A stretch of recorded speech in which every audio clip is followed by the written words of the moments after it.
berziarah dan keutamaan serta kedudukan kota Madinah. Madinah Al-Munawwarah atau yang dikenal dengan nama Thayyibah atau Toba merupakan kota tempat Nabi Muhammad SAW tinggal selama 10 tahun. Di sana Nabi Muhammad SAW membangun cikal bakal daulah Islamiyah.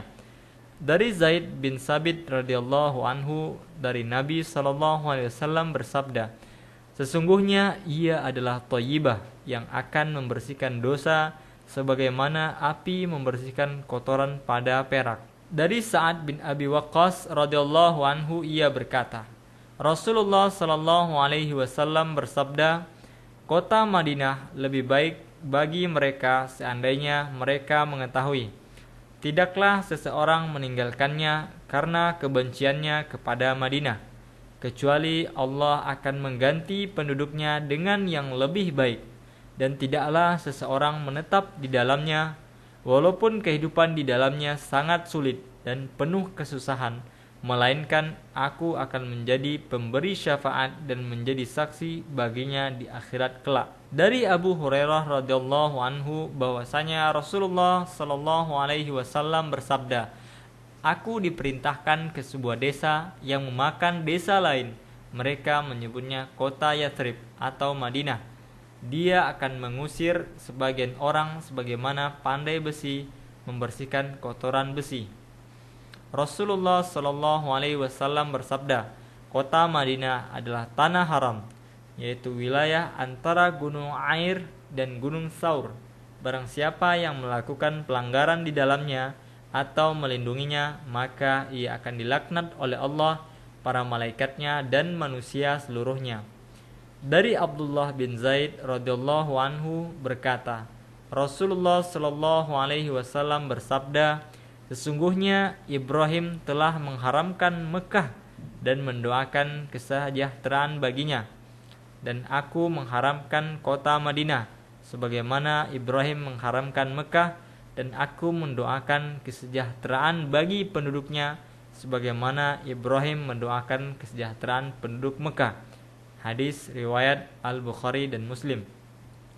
Salat yang dikerjakan di kota Madinah pahalanya berlipat ganda. Sabda Rasulullah sallallahu alaihi wasallam, salat di masjidku ini setara dengan 1000 kali salat di tempat lain kecuali Masjid Al-Haram. Dari Abu Hurairah radhiyallahu anhu dari Nabi sallallahu alaihi wasallam bersabda, antara rumahku dan letak mimbarku ada taman surga, dan mimbarku ini persis di atas telagaku.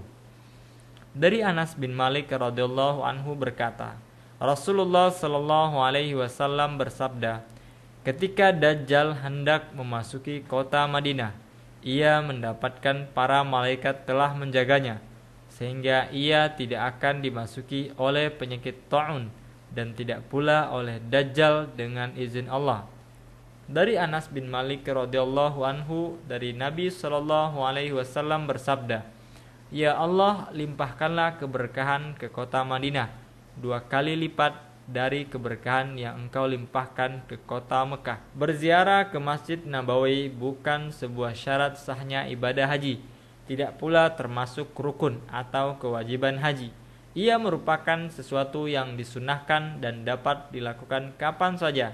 Akan tetapi, niat melakukan ziarah adalah untuk melaksanakan sholat di dalam Masjid Nabawi dan bukan untuk berziarah ke makam Rasulullah. Dari Abu Hurairah radhiyallahu anhu dari Nabi sallallahu alaihi wasallam ia bersabda, tidak boleh mengadakan perjalanan kecuali untuk berziarah ketika masjid, yaitu Masjidil Haram, Masjid Nabawi dan Masjidil Aqsa. Hadis-hadis yang berbicara tentang menziarahi kuburan Nabi semuanya lemah berdasarkan kesepakatan ulama ahli hadis. Bahkan sebagian besarnya adalah hadis palsu.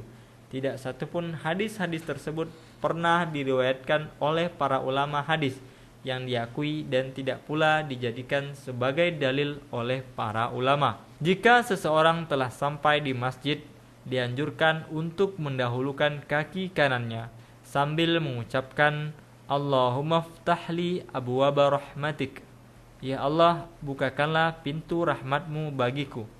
Kemudian mendirikan sholat tahiyatul masjid 2 rakaat, dan kalau ia bisa melaksanakannya di Raudhah, maka hal itu lebih diutamakan. Disunahkan untuk menengok makam Rasulullah sallallahu alaihi wasallam dan makam kedua sahabatnya, yaitu Abu Bakar dan Umar bin Khattab radhiyallahu anhuma. Ia berdiri di samping makam Rasulullah dengan tenang dan mengucapkan sholawat kepadanya.